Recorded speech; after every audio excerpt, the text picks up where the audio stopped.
Hey everyone, this is Real Estate Riches Podcast, and boy, is it going to be rich, full of the wealth and the tips and the tricks of all kinds of successful agents, because that's what you want to be, right?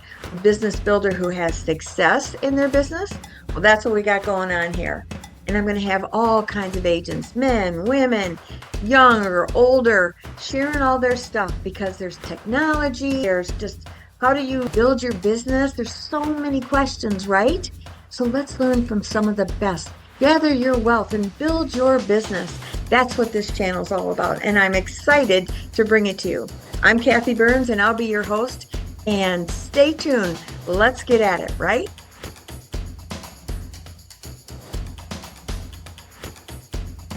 Hey everybody, it's Kathy Byrnes here with Real Estate Riches. And my guest today is Michael Burke. And he is the team lead of the Paradise Luxury Group. Hey, Mike. Hi, how are you? Great. Thank you for having me on. I really appreciate it. I really Yeah, do. I'm excited to have you on. You know, everybody's got their own talents, what they bring to the industry. And as I mentioned to you, my agenda here is to help the ones that are going to stick it out through the challenges. Because the truth is, if you've been in the industry for any period of time, there are always bumps in the road. Oh yeah. You just got to It- figure it out, right? it's cyclical, like, Yeah. it has its ups and downs. And right now, I don't know exactly where your business is here in Southwest Florida. We have a full-fledged shift towards the buyer's market now. Mhm. Yeah, And I'm in North Carolina. Yeah, I can say there's definitely more buyers than there are sellers because they're coming here from everywhere, just like they come to Florida, right? right. And I'm switching personally global because I see better opportunities globally. And instead of me trying to sell global, I want to refer global. That's my mission. And That's pretty so good. I might have that's one of my takeaways already. I there like you that. go. Yeah, thank you.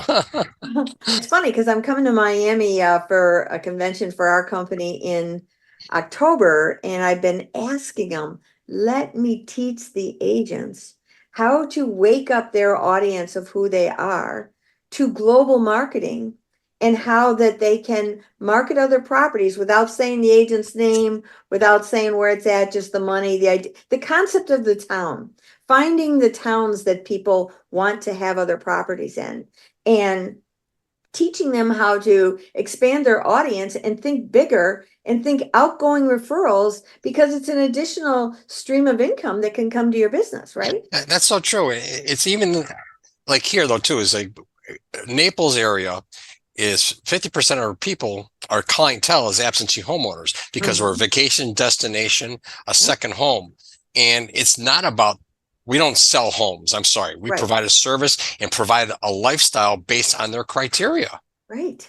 Yeah, And as second home buyers, many second home buyers have third and fourth homes in the luxury arena, right? exactly. Yes. Yeah, so whether they be here or Miami, and yes, we have some people that have a place up in the mountains in the Carolinas too. Yes. Yeah. I was in a listing. I'll tell you what this agent did here in a second, but I was in a new construction listing, $8 million on the water. And I love what this agent did, but I said, where are you getting your buyers from? And he goes, Florida. And I said, are they first time buyers or are they, is this their primary home or their second home? He goes, typically their second home. And I said, okay, what's the age group? And he goes 30 to 50, sometimes 60. And he goes, because this is a really contemporary home in a not contemporary area. So it stood out a lot. Yeah. And I figured everything that he said, I figured he was going to answer that because it just makes sense to me that it was a second home buyer and $8 million, which is interesting to be a second home, but that's not uncommon in luxury, Nope. right? And they're from Florida, which they probably came from someplace else, We call those halfbacks or B-backs. People that come from right? the Midwest, sometimes they go back, or to Yeah, Carolinas, it's a halfback where they're, it's a halfback up yeah. here. So it's funny, but he did a really cool thing. And I thought it was a brilliant marketing move. So he's got this contemporary, stunning new construction home, and he partners with the builder to list it. But one of the things that he did was do a broker open from 10 to 4 o'clock in the afternoon. And he Okay. said to everybody, This is where you can come in and take all your B-roll. You can take all kinds of pictures here. You can do videos. You can do everything. You can tag the house. You can tag me or not.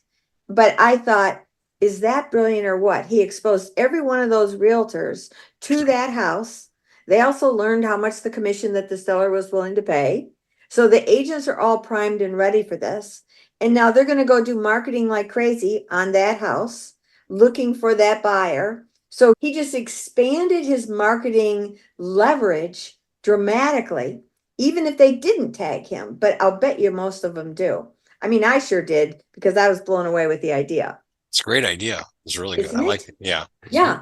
And I don't know what he's getting paid or what his piece is. It didn't matter because I started talking to him about what a social media platform are you using? Because for me, I have been using Facebook and LinkedIn as my key target for luxury. I didn't think of Instagram so much for luxury. I was really wrong. Holy cow. He said last year alone he did 17 million just from Instagram. Instagram, which I'm thinking is a whole younger group. Nobody's paying attention to that. Oh, yes, they are. And so I'm switching gears. Then I said, what about TikTok? He goes, well, interesting you'd mention that because I thought it was just I'm on them too. I'm on all of them, but I don't focus on them all. And so he goes, we got a 70-year-old woman who is selling her listing, her home here in Lake Norman, which is where I'm at. And she said she found them on TikTok. I said, get out of here. I love her. I'm 74. So I thought, well, I'm on TikTok, but I think I'm one of the only ones anywhere near my age that's on there. But I thought I have to rethink where I'm marketing. Yeah. And what we do today is not going to be the same tomorrow. Right. No. So do you do much on LinkedIn? No, that's not one of my fortes. We have quite a few marketing spokes, but LinkedIn is not one of them. Many videos, like YouTube videos. Yes, we have. I've dedicated it more to videos. And as we talk about now as the videos, we talk about the market, but I don't think people really care about stats or data as much as they used to. Mm-mm. So we have gotten in the habit now is like we pick like 3 communities because we live down here in Southwest Florida. A lot of communities are gated for different types of lifestyles. I know Lake Norman. Can I name drop real quick? Sure. You know Bobby or Janet Falk? Yes. Well, I'm good friends with them, and also the Temples being part of the KW family. Yeah. But anyways, so down here we have a lot of gated communities. So now we're doing videos about different gated communities, what the amenities are, what they look like, and showing the lifestyle. Yes. So as soon as I can match up a client's lifestyle, finding a house or a condo is so easy. Mm-hmm. It's finding what they want to do, whether it's Mr. or Mrs. or either or, but finding what they like to do, whether it be golf, pickleball, be close to the beach, walking distance to dining and shopping, all those things. Yeah. So when people land on the website through our Google AdWords, one of the first conversations is, I can find you a house. We're looking at homes at that time or houses, but I dig deep into that lifestyle questions. Yeah, I think that's critical. Well, you're trying to meet their needs. So that makes sense, right? Yes, exactly. So I heard an interesting thing where an agent was saying that she does not do just like a video of the house. She goes, what I do is I do a video of the area. I talk about the amenities that are going on here. And she goes, and then I do a sample home that I have listed right now.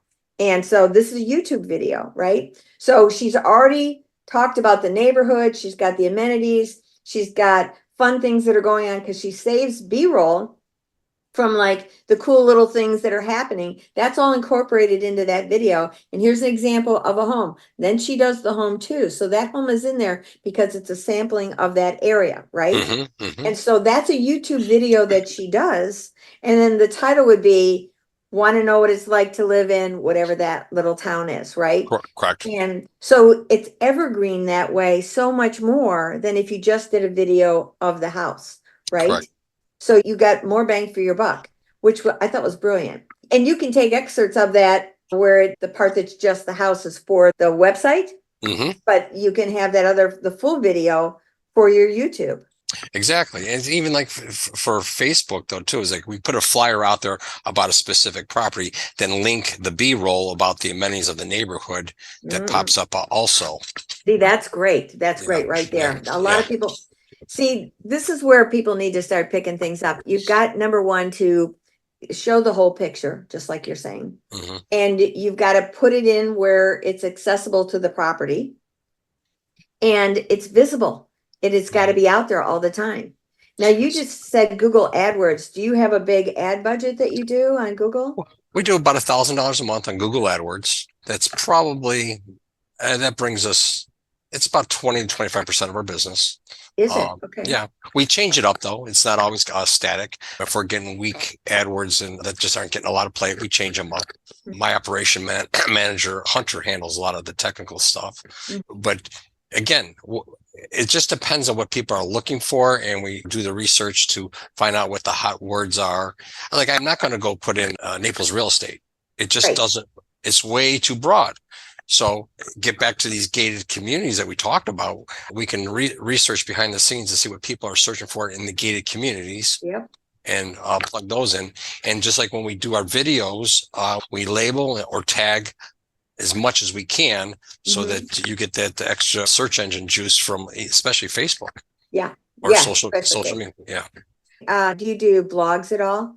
Well, we have a blog. It's on one of our sites. Yes. So we write an article for the local newspaper, so that gets there. But also, we have something very unique that a lot of agents don't have is we push out 100,000 email addresses a month. 100,000.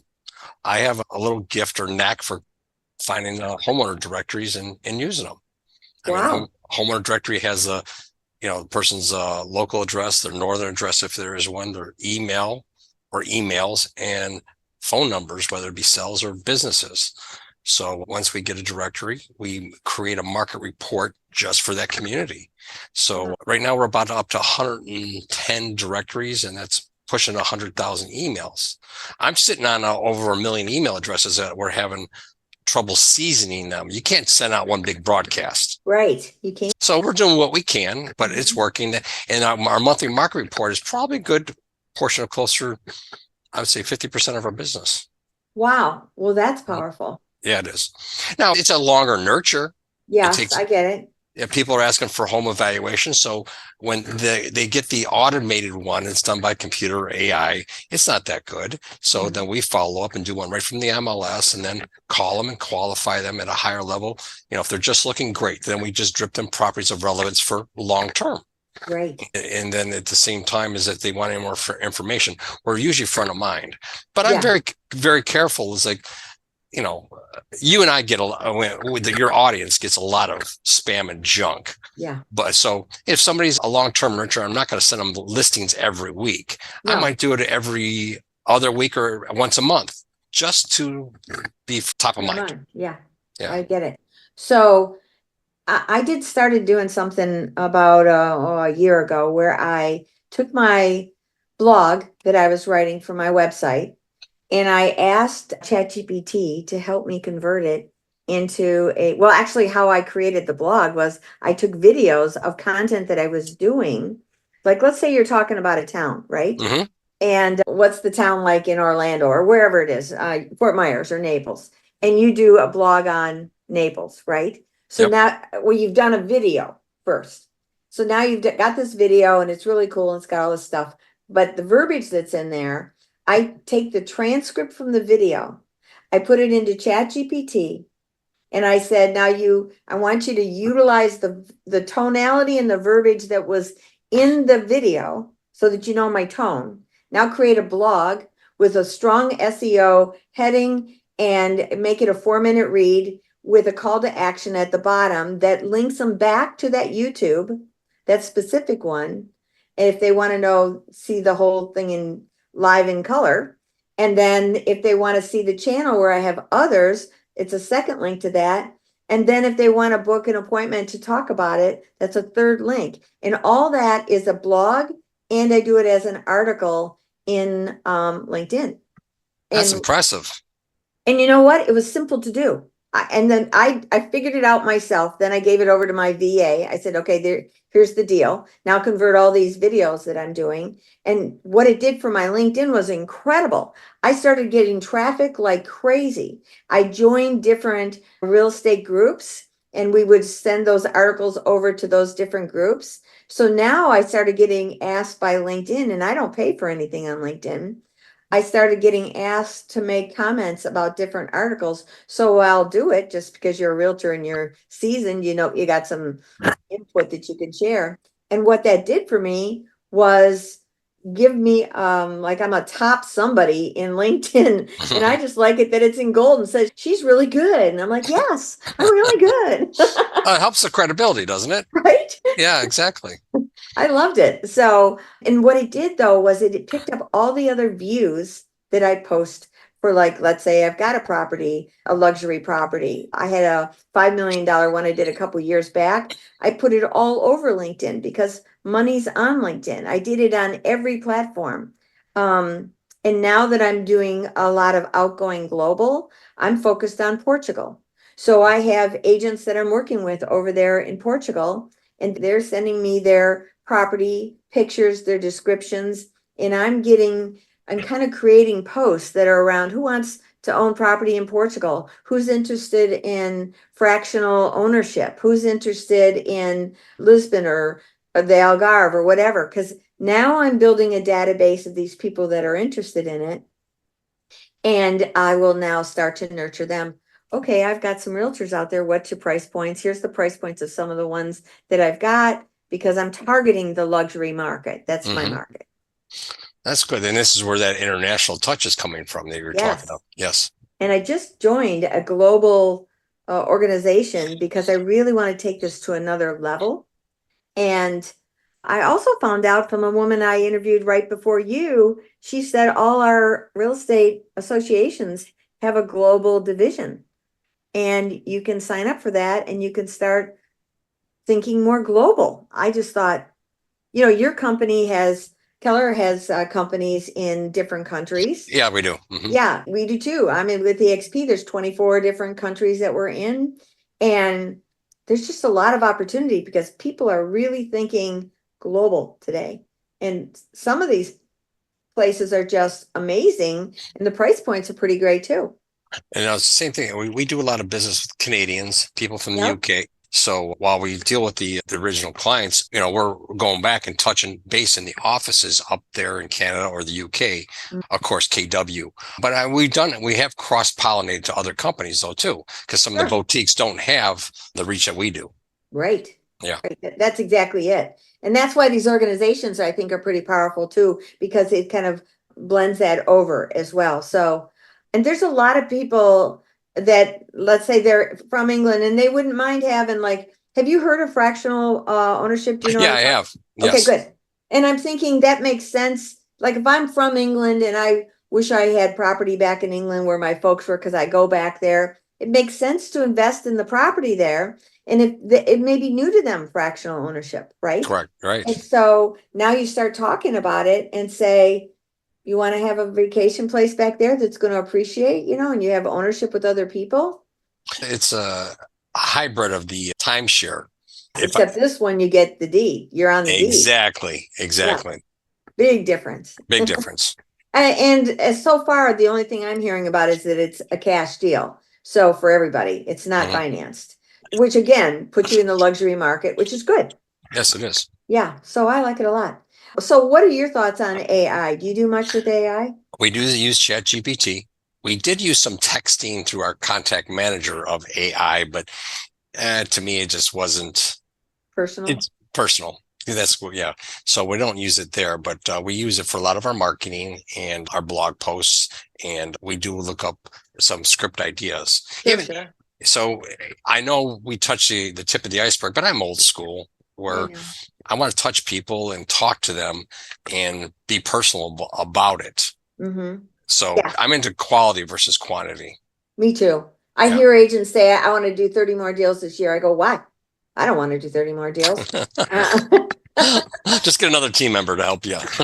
I say, let's just double our price point and let's do 15 deals and it's equivalent, you know? Yeah, that's true. I'm always thinking, I pay attention to my net, not my gross. Hmm. And the last thing I want to do is increase my workload unless I've got systems in place that are going to leverage it all out so that I'm not increasing my time because, the older we get, I'd like some time freedom, you know? Um, yeah, and that's high D personalities or type A personalities, though.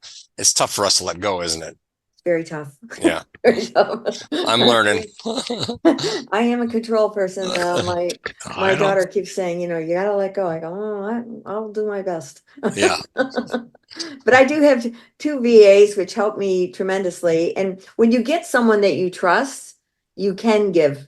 Right. And that's true. My operations manager, he's my business partner, my right hand. He's got the keys to the store, which is okay.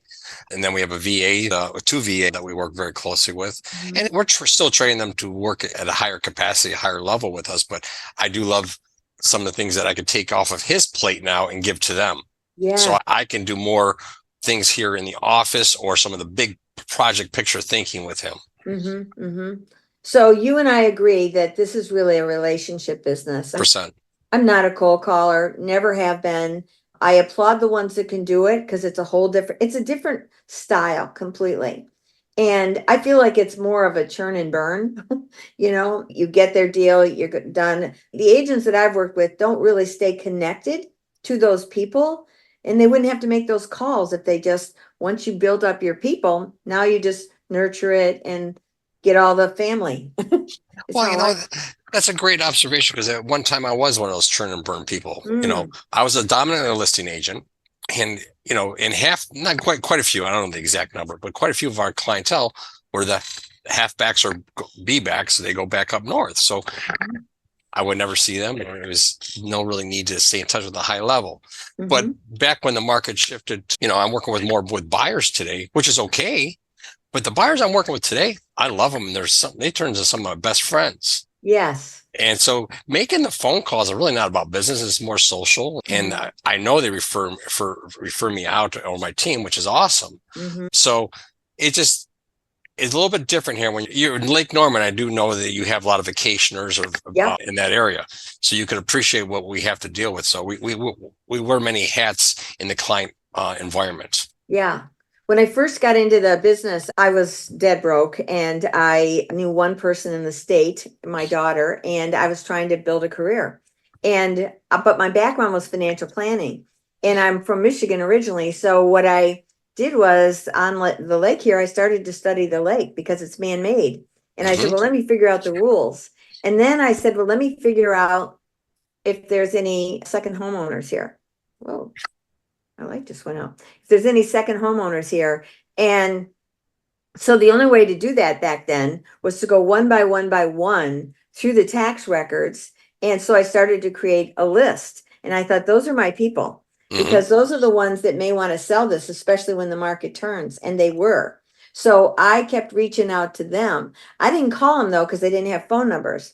So I would mail them and I would also send out postcards in the area to that because I also had a very limited budget to do anything. But I really learned the water and my mission was to live in that territory so that I could be exposed to the people that were living there. And I ended up renting a little cottage that was a garage converted to a one bedroom cottage, and it was on the water and it was great. Because now I'm in proximity to all these people that are on the water. And that was how I really started to build it. And then we worked expireds. I had a business partner at that time. And we just worked expireds down that one peninsula that was all waterfront. And we're classic car lovers. And she came in one day with a 65 fully restored vet, humming with its side pipes on, like beautiful. And I said, Patty, that is the perfect marketing machine. I said, we start going down here and calling on expireds where they don't even open the door. I said, they're going to open the door because this is Race City and we are NASCAR right here. So we got our first $1.8 million listing with that car. Wow. That very first weekend we went out because of the sound of it. They just fall in love, which of course. if you love cars. I do. I love them too. I got a 65 Shelby Cobra. Oh, that's Woo, she's a replica, but she is the love of my life. I can understand. Well, anyway, thanks so much, Michael. I really appreciate having you on here. Good tips, and I'm sure everybody got benefits from it. And we're going to have Michael's information on here. So if you're in Florida, any of this sounded interesting to you, be sure and reach out to him. All his contact information, all his social media. Reach out to Michael, and it's been a pleasure. Thank you. It's a pleasure meeting you too, Kathy. Thank you very much for your time. Thank you. So thanks for joining me on this episode of Real Estate Riches. Wasn't that great? I'm sure you got a nugget or two. I know I did.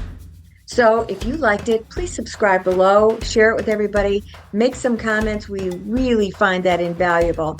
And if you're thinking that you would love to talk about this a little bit more, let's schedule a business strategy call. I'll have the link below. And let's see if we can't mastermind together and see if we can empower each other. That would be great. So until next time, signing off. Hope to see you on the next one.